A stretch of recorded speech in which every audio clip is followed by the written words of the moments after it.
mungkin ibu-ibu, bunda-bunda mau bertanya, silahkan. Pertanyaannya bebas. Nah, itu bunda yang nomor 2 dari depan. Silahkan.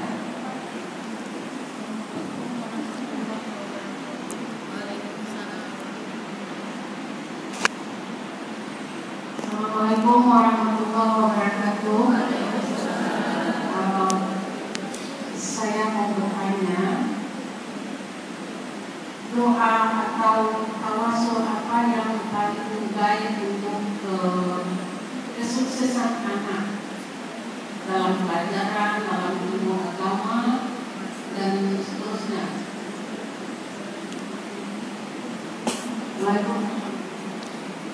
Di antara doa ya, ini di antara mendoakan anak agar disukseskan oleh Allah ya. Selain tadi dipuasakan pada hari kelahirannya, adalah dibacakan Fatihah setiap habis maghrib 21 kali. Anak itu walaupun nakal, kalau dibacakan Fatihah insya Allah nanti sadar. Amin Allahumma. Terutama bagi orang-orang yang anaknya tidak taat, bacakan Fatihah habis maghrib 21 kali. Tahun 2015 ini cerita, saya undangan di Manado. Pernah ke Manado ibu-ibu? Belum? Ya gak apa-apa lah, gak pernah ke sana. Mudah-mudahan segera berangkat ke tanah suci. Amin Allahumma. Nanti rombongan bareng-bareng. Ada orang bertanya begitu. Saya bilang, ya bacakan Fatihah 21 kali selesai sholat maghrib. Selesai acara, ada bapak-bapak setengah baya, mungkin hampir 60, menghampiri saya. Pak Kiai, perkenalkan nama saya. Sebelumnya sudah pernah, oh yang dulu ketemu saya di sini. Iya Pak Kiai. Dari mana? Dia bilang saya dari Jawa Tengah Kiai. Ada yang dari Jawa Tengah? Ada ya? Nggak ada. Semua ada. Mungkin tetangganya ini. Dari mana? Saya dari Ngadirejo, Kabupaten Temanggung. Loh, saya sering ke sana. Saya cerita begitu. Kemana Pak Kiai? Saya kalau ke Ngadirejo bermalam di rumahnya almarhum Kiai Harun Asrori. Loh, itu guru saya Pak Kiai. Terus gimana? Saya ingin bercerita beliau, almarhum Kiai Harun. Gimana ceritanya?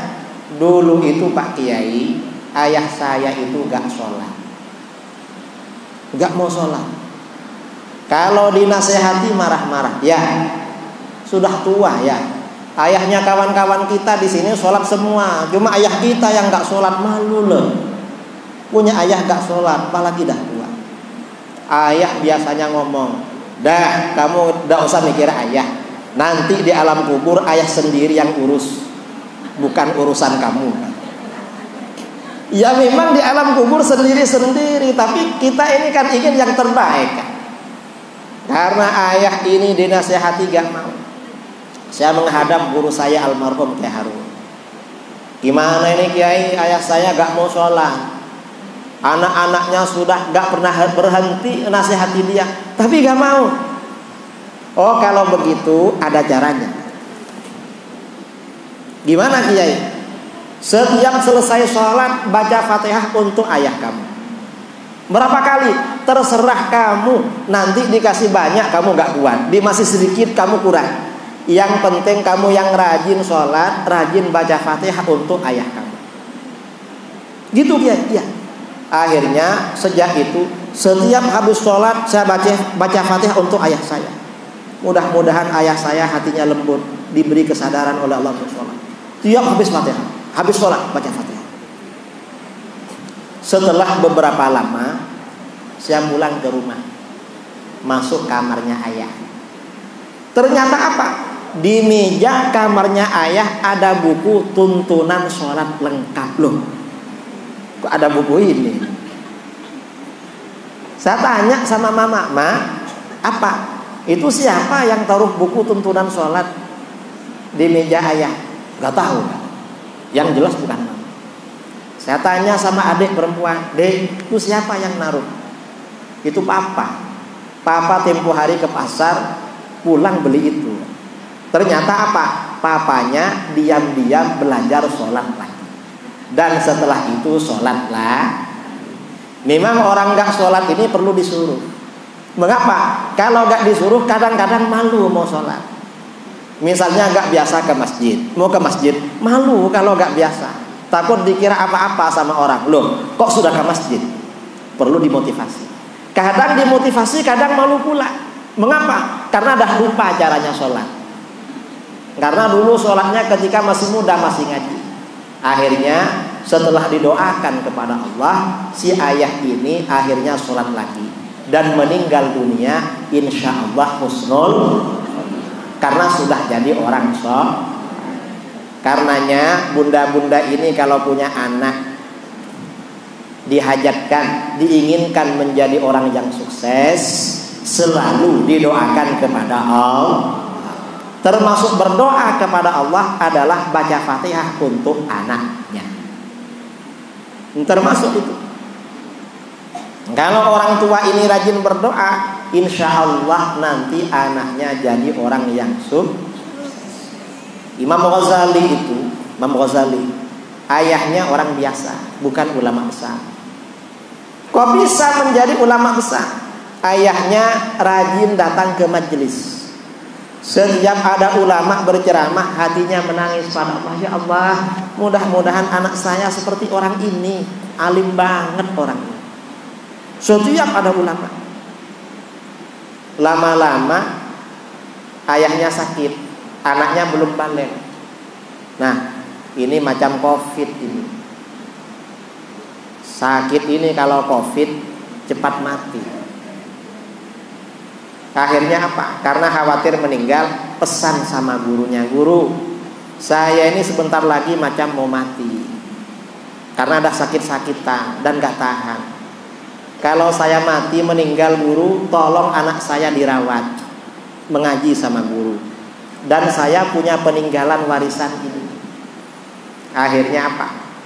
Begitu ayahnya Imam Ghazali meninggal, Imam Ghazali dan adiknya diasuh oleh gurunya ini. Ada warisan dari orang tuanya. Lama-lama warisannya habis. Karena warisannya habis, gurunya bilang, "Anak, kamu diasuh saya, itu warisan dari orang tua kamu. Sekarang uang kamu sudah habis. Saya gak mampu ngasih biaya kamu, karena saya juga orang miskin. Nah, karena ayah kamu dulu bercita-cita kamu menjadi ulama, kamu teruskan belajar. Belajar di mana, guru? Di sana ada madrasah nizamiyah. Itu semuanya beasiswa. Kamu belajar di sana." Akhirnya Imam Ghazali melanjutkan belajarnya ke madrasah pesantren beasiswa. Ternyata bagaimana saudara? Setelah belajar di situ, karena orangnya memang cerdas, cepat juara, menjadi orang yang unggul. Bahkan waktu itu Imam Ghazali usianya belum 20 tahun. Gurunya yang bernama Imamul Haramain. Imam Haramain ini ulama level internasional, punya kitab paling top seluruh dunia. Ternyata oleh Imam Ghazali yang masih muridnya, belum 20 tahun, kitab gurunya dikarang lagi, diringkas. Gurunya punya kitab ilmu usul fikih berjudul Al-Burhan fi Usulil Fiqh. Kitab Al-Burhan ini oleh Imam Ghazali diringkas, dikarang lebih tipis lagi, menjadi kitab Al-Manhul min Ta'liqatil Usul. Al-Burhan ini tebalnya 2 jilid, diringkas menjadi Al-Manhul menjadi 1 jilid. Begitu kitab Al-Manhul ini dikeluarkan, ternyata bagaimana? Kawan-kawannya di pondok itu lebih senang kitab beliau daripada kitab gurunya. Mengapa? Dianggap lebih bagus daripada karangan gurunya. Suatu ketika gurunya Imamul Haramain melihat santri-santrinya belajar. Ditengok bukan kitab beliau. Ditanya, ini kitab siapa? Ini karangan kawan kita, Bu, Al-Ghazali. Nah ternyata betul, lebih bagus karangan dia. Akhirnya setelah itu Imam Ghazali menjadi ulama besar dan menyandang gelar Hujjatul Islam. Satu-satunya ulama yang menyandang gelar Hujjatul Islam hanya beliau. Mengapa? Itu berkah doa orang tua. Karenanya ibu-ibu ya, bunda-bunda, jangan pernah berhenti mendoakan anak cucu. Caranya bagaimana? Baca Quran, mendoakan anak cucu. Baca sholawat, mendoakan anak cucu. Yang penting harapan kepada Allah. Saya rajin baca Quran ini berharap kepada Allah anak cucu jadi orang soleh dan solehah. Bersedekah. Bersedekah ini berharap anak cucu jadi anak yang soleh dan soleh. Apa saja niatkan seperti itu, insya Allah terkabul. Amin Allahumma. Ada lagi yang mau bertanya? Yang depan, bunda yang depan nih.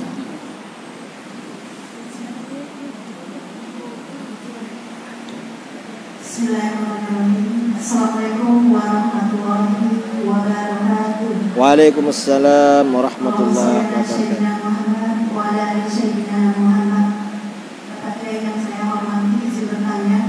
Tadi Bapak Kiai membahas sedikit tentang masalah ruqyah. Dan ingin saya tanyakan di sini, bagaimana hukum ruqyah dalam hukum Islam Pak Kiai? Karena saya tidak pernah baca sebuah hadis seseorang itu tidak boleh langsung minta ruqyah pada seorang dan dia bisa dengan cukup dan bagaimana hukumnya ruqyah rumah dan ruqyah orang sakit di mana setelah dicek secara medis orang tersebut tidak sakit apa-apa. Mohon Pak Kiai penjelasannya. Terima kasih. Assalamualaikum warahmatullahi wabarakatuh. Salam. Ruqyah itu ada dua macam. Ada ruqyah yang syar'i. Kalau ruqyah yang syar'i itu ruqyah yang bagaimana? Ya bacaan-bacaannya memang dari Al-Quran, zikir kepada Allah, berdoa kepada Allah, itu syar'i namanya. Kalau yang seperti itu dianjurkan, banyak dalilnya. Contoh ya, suatu ketika Rasulullah mengirim pasukan dipimpin Abu Sa'id Al-Khudri. Dikirim. Perjalanan pulang, pasukan ini kehabisan bekal. Nggak ada yang mau dimakan. Akhirnya apa? Ketika melewati suatu suku di Arab, menjumpai kepala sukunya minta bertamu. Maksudnya agar diberi Ternyata kepala sukunya gak mau. Ya karena gak mau ya dah mau pulang. Belum pulang, kepala sukunya ini disengat kalajengking. Kalajengking berbisa dan bisa mematikan. Akhirnya anak buahnya mendatangi para sahabat ini. Gimana? Apa di antara kalian ada yang bisa ruqyah? Loh, ada apa? Kepala kami disengat kalajengking beracun. Kata pimpinan sahabat Abu Sa'id Al-Khudri, kami siap meruqyah, tapi bayar loh katanya. Bayar berapa? Ya paling enggak kambing 40 ekor. Lah orang Arab itu kambingnya ribuan. Kalau cuma 40 ekor ya nggak ada apa-apa itu. Mungkin sehari itu kalau beranak bisa ratusan. Kalau kambingnya ribuan. Ya dah, akhirnya transaksi. Nanti mau dikasih kambing berapa? 40 ekor. Akhirnya apa? Kepalanya yang kepala suku yang kena sengat kalajengking oleh Abu Sa'id Al-Khudri dibacakan surat Al-Fatihah. Apa yang terjadi? Begitu dibacakan surat Fatihah, dahsyat saudara, langsung sembuh. Akhirnya dapat kambing 40 bawa pulang, enak sudah. Yang satunya sembelih buat makan bareng-bareng, sisanya buat pulang. Sampai di Madinah lapor pada Rasulullah. Gimana? Cerita. Mau bertamu gak boleh Rasulullah. Akhirnya kepalanya kena sengatan kalajengking, minta ruqyah. Terus kamu apakan? Ya kami bacakan Fatihah dan kami dapat hadiah kambing puluhan ekor. Apa jawaban Rasulullah? Sabda Rasulullah SAW, inna ahaqqa ma akhawtum alaihi ajron kitabullah. Memang yang paling berhak kamu dapat upah itu adalah kitab Allah, yaitu pakai ruqyah. Lalu apa kata Rasulullah? Saya minta bagian pula, minta bagian kambing. Artinya apa? Ruqyah itu asalkan syar'i nggak apa-apa. Itu yang pertama. Yang kedua, ada ruqyah yang tidak syar'i. Yang nggak syar'i itu bagaimana? Misalnya dalam bacaan-bacaan itu mengandung kesyirikan. Itu yang nggak boleh. Itu yang dimaksud hadis, yang dilarang ruqyah. Kalau yang syar'i nggak apa-apa. Kita ini biasa meruqyah itu. Ya maksudnya para kiai, para asatid biasa ruqyah. Ini cerita ya. Dulu cerita ruqyah. Ada waktu Ustaz? Boleh? Masih ya? Nanti kalau udah habis bagi tahu. Ini cerita biar emak-emak ini semakin mantap. Amin Allahumma. Saya ini tahun 2005 ditugas oleh guru saya mengajar di pesantren di Kalsel, Kalimantan Selatan. Karena ada habib di sana merintis pondok, saya disuruh bantu-bantu di sana.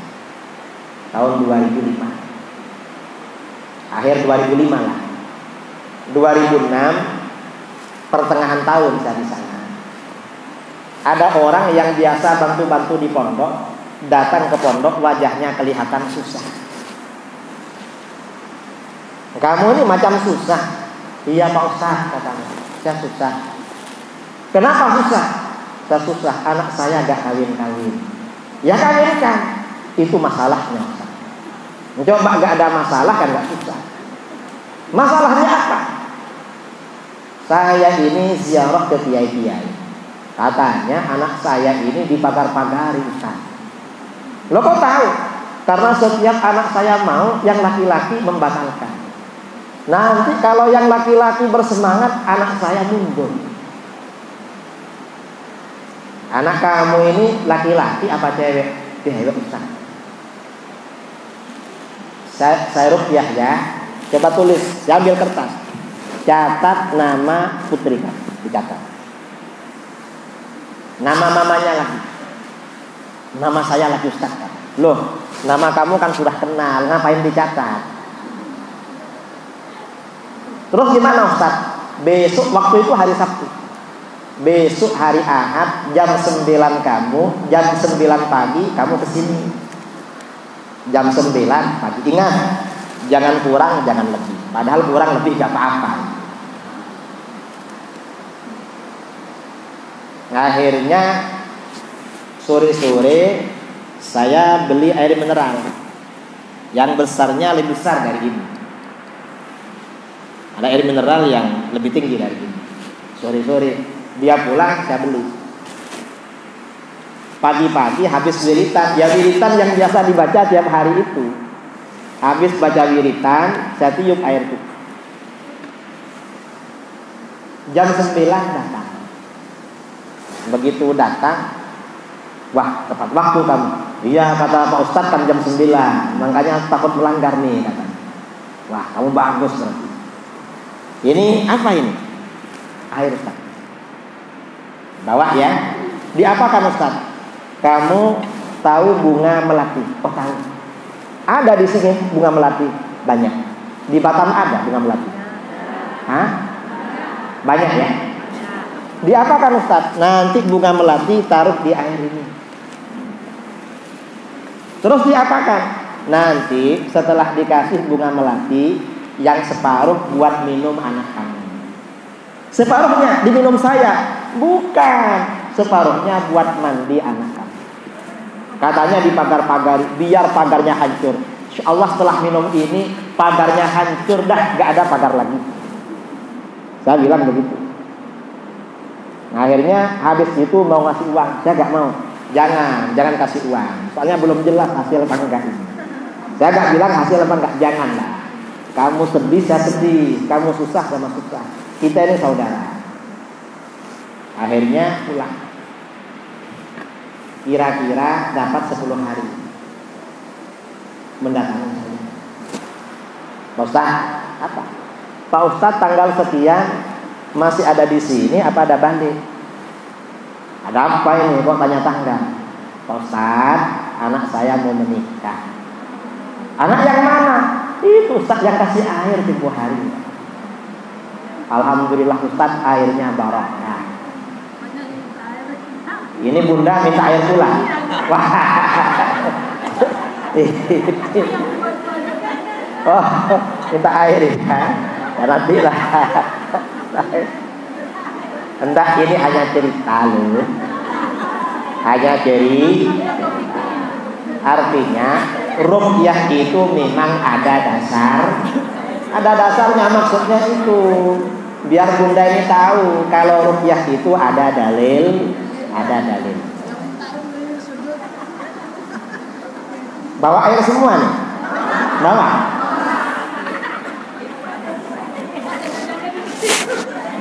Nah, ini bunda ini hanya bercanda. Tapi kalau ada yang melamar, paham ya? Itu namanya roh. Hah? Banyak tertarik. Ada lagi pertanyaan yang ketiga. Hah? Minta air. Minta tiup airnya. Oh, insya Allah.